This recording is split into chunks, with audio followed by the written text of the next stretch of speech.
وقالت الیہود عزیر ابن اللہ، اور یہود کہتے ہیں کہ عزیر اللہ کا بیٹا ہے. وقالت النصارى المسیح ابن اللہ، اور نصارہ کہتے ہیں کہ مسیح اللہ کے بیٹے ہیں. ذالک قولہم بافواہہم، یہ ان کی باتیں ان کے منہ سے کی ہوئی ہیں، یہ ان کے منہ کی باتیں ہیں، یہ ان کے کہنے کی باتیں ہیں، ان کی یعنی حقیقت کچھ بھی نہیں. اچھا یہ لوگ جو تھے یہ کیوں ان کو اللہ کا بیٹا قرار دیتے تھے؟ جیسے کہ آپ جانتے ہیں کہ جب بخت نصر کے ہاتھوں یہود پٹے اور اس نے ان کے یروشلم کی اینٹ سے اینٹ بجا دی، ان کی کتابیں جلا دی، دنیا سے تورات ناپید ہو گئی، تو اس کے بعد عزیر علیہ السلام وہ شخص تھے جنہوں نے آ کر دوبارہ تورات کو لکھوایا اور ان کی گری ہوئی ساکھ کو دوبارہ بحال کیا. یہود ان کو اپنے دین کا مجدد مانتے ہیں. ان کا زمانہ 450 قبل مسیح کے لگ بھگ بتایا جاتا ہے. بابل کی اسیری کے زمانے میں بنی اسرائیل کو اپنی شریعت، اپنی روایات، اپنی قومی زبان عبرانی تک سے ناشنا کر دیا گیا تھا. انہوں نے آ کر ان کا ریوائول کیا ان سب چیزوں کا، اس لیے بنی اسرائیل ان کی بہت تعظیم کرتے تھے. اور پھر یہ تعظیم اتنی حد سے بڑھی کہ بعض یہودی گروہوں نے ان کو ابن اللہ بنا دیا. یہی دین میں غلو ہوتا ہے نا، کہ کسی کو اس کے اصل مقام سے بہت اوپر چڑھا دینا. اور نصارہ انہوں نے حضرت عیسیٰ علیہ السلام کی انوکھی ولادت پر انہیں خدا کا بیٹا قرار دے دیا. فرمائے یہ دونوں گروہ جو ہیں یہ اپنے منہ سے یہ باتیں کرتے ہیں، ان باتوں کی کوئی حقیقت نہیں. یداہئون قول الذین کفروا من قبل، یداہئون مشابہت پیدا کر رہے ہیں. دعاد ہے یہ اس کا روٹ ہے جس کا معنی ہوتا ہے مثل، دہیون یعنی مانند. اگر کسی عورت کے اندر مرد والی علامات پیدا ہو جائیں تو اس کے لیے یہ لفظ استعمال ہوتا ہے. اس کو ہم کہتے ہیں نا سیکس چینج ہو گئی ہے اس کی، یعنی عورت بالکل مرد کی طرح لگنے لگے، اس کی آواز مثلا بھاری ہو جو اس کے چہرے پہ بال آ جائیں، یا اور عورتوں والی اس کے اندر سے نسوانیت ختم ہو جائے، تو اس کے لیے یہ لفظ استعمال ہوتا ہے. تو یداہئون یعنی ایک دوسرے سے ملتی جلتی باتیں کرتے ہیں. یہ ہیں دو الگ الگ گروہ لیکن ان کے عقائد ملتے جلتے ہیں، یہ ایک ہی چیز ہے.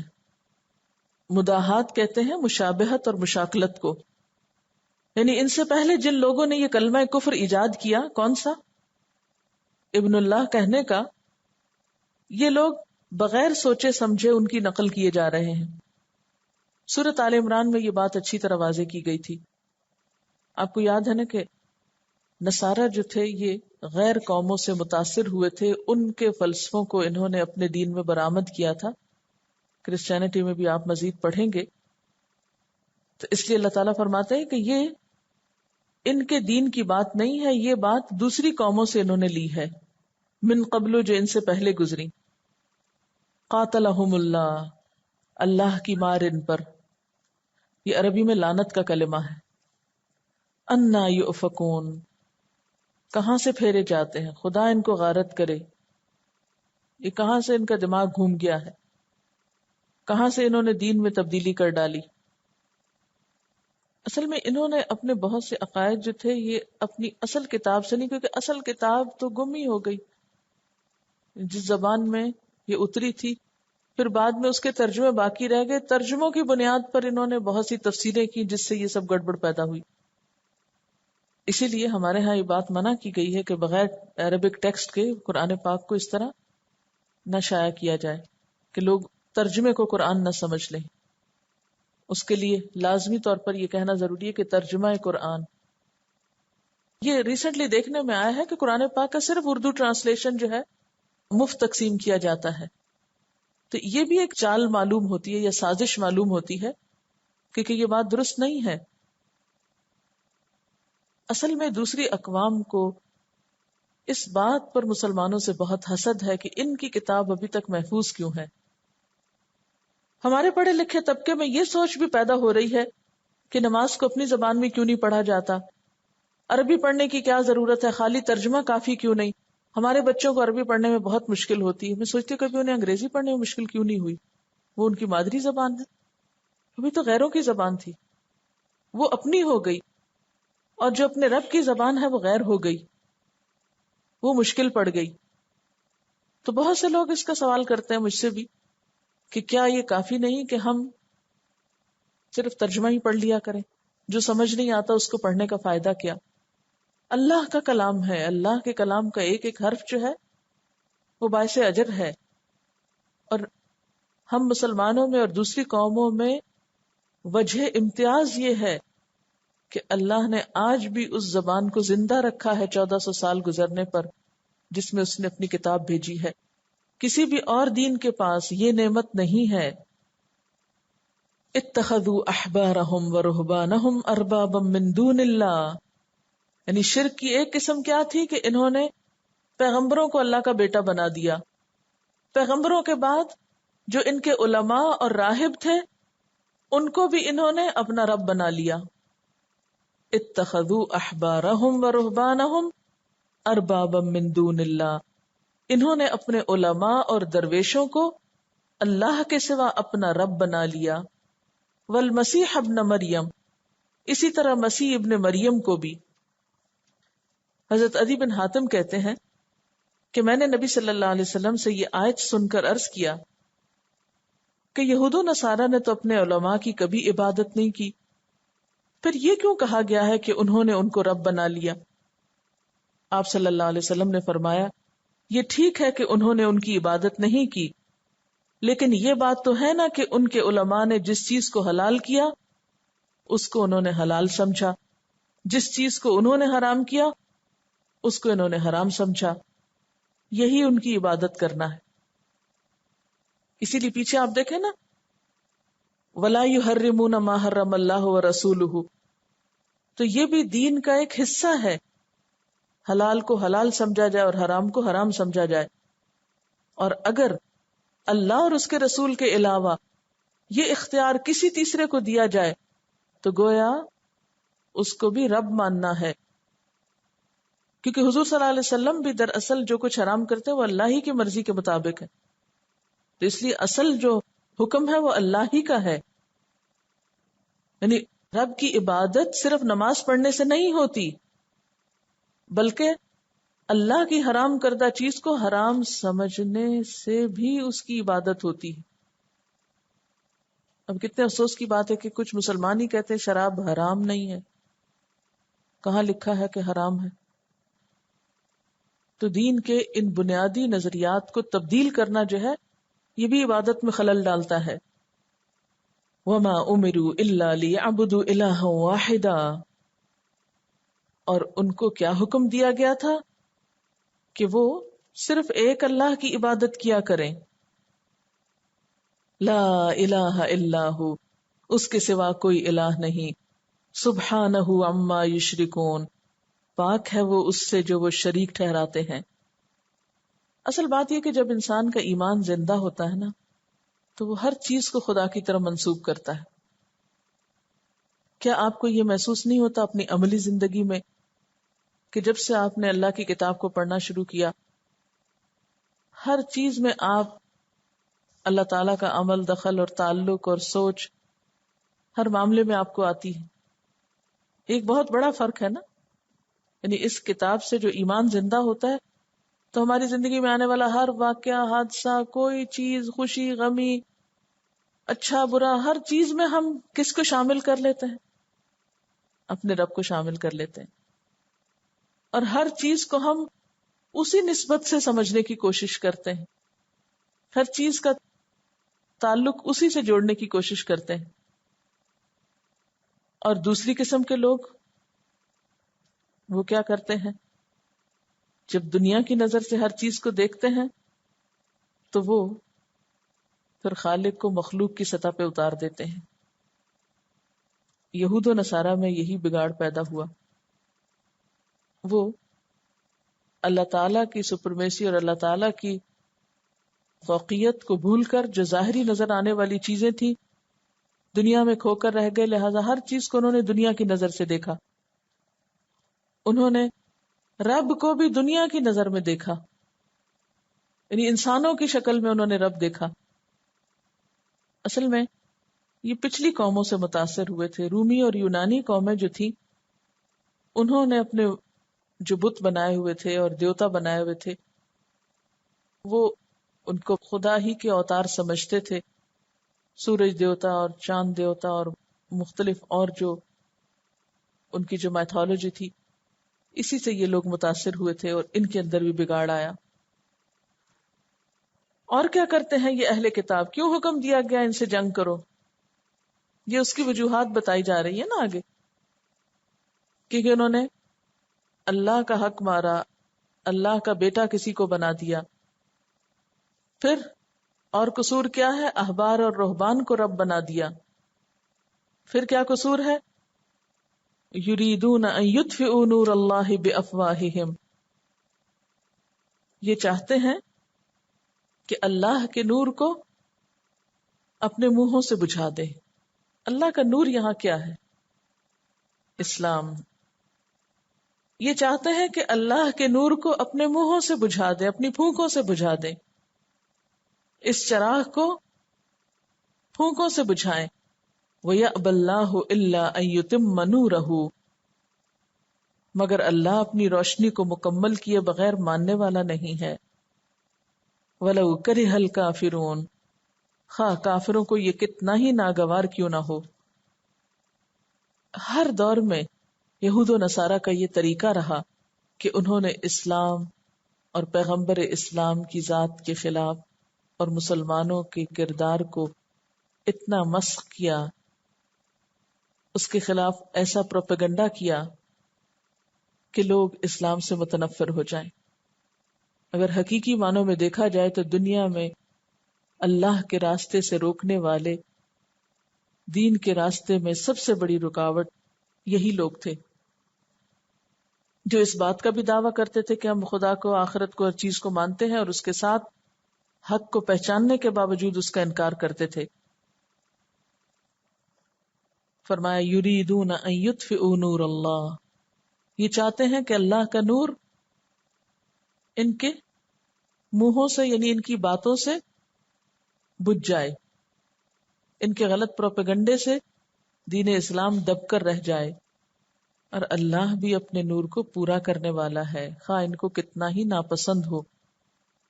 کافر کیوں کہا گیا ان کو؟ کافر کا لغوی مطلب ہوتا ہے چھپانے والا. رات کو بھی کافر کہتے ہیں کیونکہ وہ بھی ساری چیزوں کو اندھیرے میں چھپا لیتی. کاشتکار کو بھی کافر کہتے ہیں کیونکہ وہ دانے کو زمین میں چھپا دیتا ہے.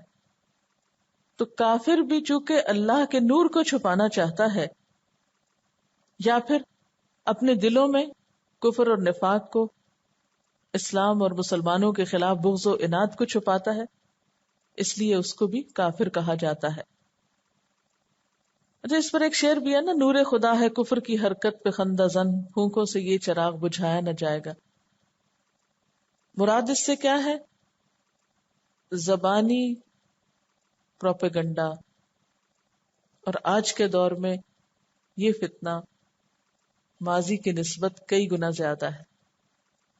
اس وقت تو کوئی ایک شخص بولتا تھا تو چند لوگ سن پاتے تھے، لیکن اب ایک شخص بولتا اور پوری دنیا سن سکتی. انٹرنیٹ کے ذریعے یہ باتیں پوری دنیا میں پھیلا دی جاتی ہیں.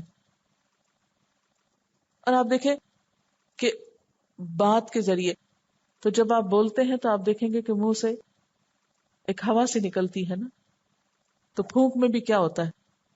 ہوا ہوتی. تو یہ جو باتیں ہیں، دراصل یہ باتیں پھونکے ہیں ایک طرح کی. ہم نے قرآن بند کر دیا، انہوں نے سائٹس کھول لی، اب وہ ہم کو بتا رہے ہیں ہمارے قرآن میں کیا لکھا ہوا. اب بات یہ ہے کہ یہ صرف باتیں کرنے سے تقدیر نہیں بدلا کرتی، جب تک کہ آپ پازیٹیولی کوئی کام نہ کریں، پازیٹیولی، ریئیکشن کے طور پر نہیں. ایسی سائٹس کے جواب کے لیے سکل سیکھنا کیا جہاد نہیں؟ کیا اس کے لیے پراپر مٹیریل کی سلیکشن اور اس کو پھر ڈالنا اور اس پر اپنا وقت اور مال لگانا کیا جہاد نہیں؟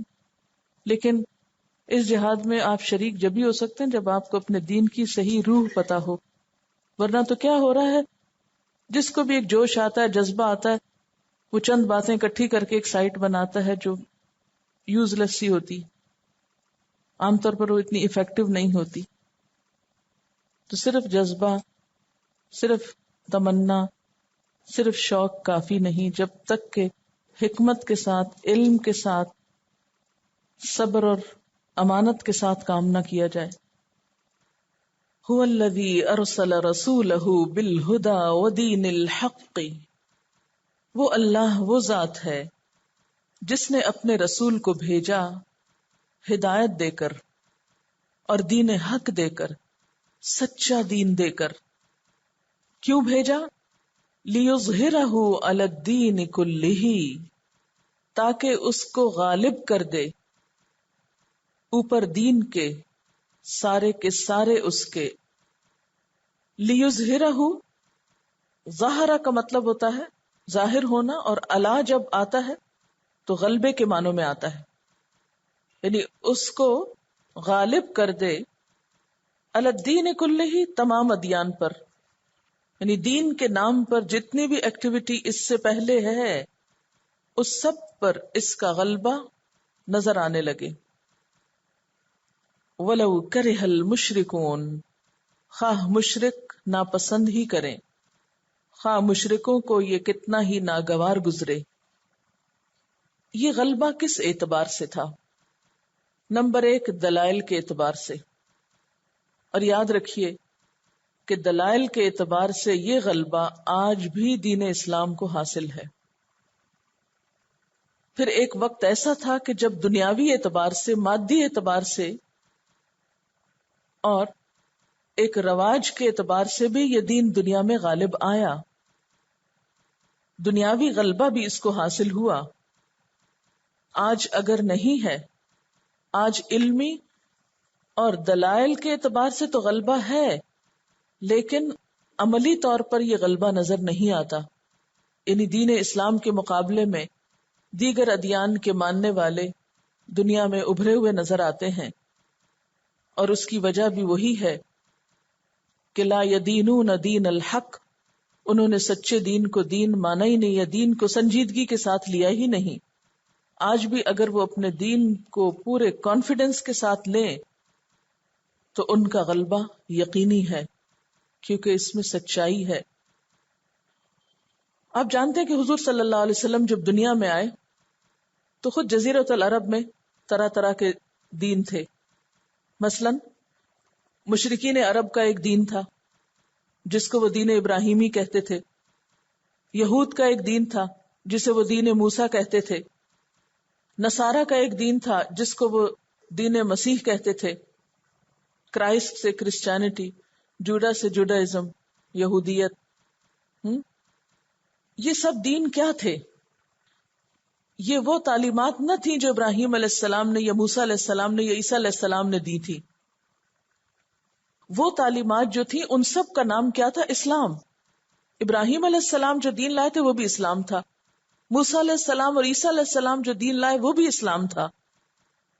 لیکن ان لوگوں نے اس میں تبدیلیاں کر کے ان کے خود ساختہ ایڈیشنز تیار کیے ہوئے تھے، اپنی مرضی اور خواہشات پر مبنی. تو اللہ تعالیٰ نے حضور اکرم صلی اللہ علیہ وسلم کو بھیجا، ایک محفوظ کتاب دی، اور قیامت تک کے لیے دین کا اصلی ایڈیشن اور فائنل مکمل ایڈیشن جو ہے وہ اس کی شکل میں دنیا کو دیا گیا. اور علمی اعتبار سے، بنیادوں کے اعتبار سے، اپنی اصل کے اعتبار سے یہ پچھلے تمام ادیان پر غالب آیا، کیونکہ دوسرے ادیان جو تھے ان میں تحریفیں ہو چکی تھی، وہ اپنی اصل شکل کھو چکے تھے. آج بھی ہم دیکھتے ہیں کہ اسلام کے جو ماخذ ہیں، ماخذ کس کو کہتے ہیں؟ سورسز، بنیادیں، وہ محفوظ ہیں، ان میں کوئی تبدیلی نہیں ہوئی. کیا ہے ماخذ؟ قرآن اور سنت. قرآن محفوظ ہے، نبی صلی اللہ علیہ وسلم کی سیرت، آپ کی سنت محفوظ ہے. خود اس کو محفوظ کرنے کے لیے، یعنی سیرت رسول صلی اللہ علیہ وسلم کو اور سنت کو محفوظ کرنے کے لیے لاکھوں افراد جنہوں نے اس کو روایت کیا، ان کے حالات زندگی کو بھی محفوظ کیا گیا کہ وہ کون تھے. اس کے برعکس حضرت عیسیٰ علیہ السلام کی کوئی ایسی بایوگرافی نہیں ملتی، یا ان کے کوئی حالات زندگی ایسے نہیں ملتے کہ جس پر مکمل اعتماد کیا جا سکے. یہی حال دیگر پیغمبروں کا ہے کہ ان کے فالوورز نے ان کی لائف ہسٹری کو بھی پوری طرح صحیح بنیادوں پر پریزرو نہیں کیا. کہاں یہ کہ ان کی تعلیمات کو. یہ سعادت صرف اور صرف اسلام کے حصے میں آئی ہے کہ اس کی کتاب بھی محفوظ ہے اور اس کے پیغمبر کی سیرت بھی محفوظ ہے. هو الذی ارسل رسولہ بالہدی، یعنی دین اسلام کو بھیجا ہے آپ صلی اللہ علیہ وسلم کے ذریعے تاکہ اسے باقی تمام چیزوں پر غالب کر دیا جائے. اور یہ خوشخبری جو ہے اس دور کے لیے بھی تھی اور بعد کے ادوار کے لیے بھی ہے، لیکن حالات کے اعتبار سے جیسے حالات ہوں گے ویسے ہی یہ غلبہ نظر آئے گا یا نہیں. ایک حدیث ہے، حضرت مقداد سے روایت ہے، رسول اللہ صلی اللہ علیہ وسلم نے فرمایا، روئے زمین پر یعنی اس زمین پر کوئی کچا پکا مکان باقی نہ رہے گا جس میں اسلام کا کلمہ داخل نہ ہو جائے. یعنی ہر گھر تک پہنچے گا، چاہے کچا گھر ہو، جھونپڑی ہو، اس پر بھی ڈش لگی ہوئی ہوگی اور اس کے تھرو اللہ کا نام اور پیغام ایک دفعہ اس کے اندر ضرور داخل ہوگا. یا کوئی بھی اور طریقہ ہو. عزت داروں کی عزت کے ساتھ اور ذلیل لوگوں کی ذلت کے ساتھ. کیا مطلب ہے اس کا؟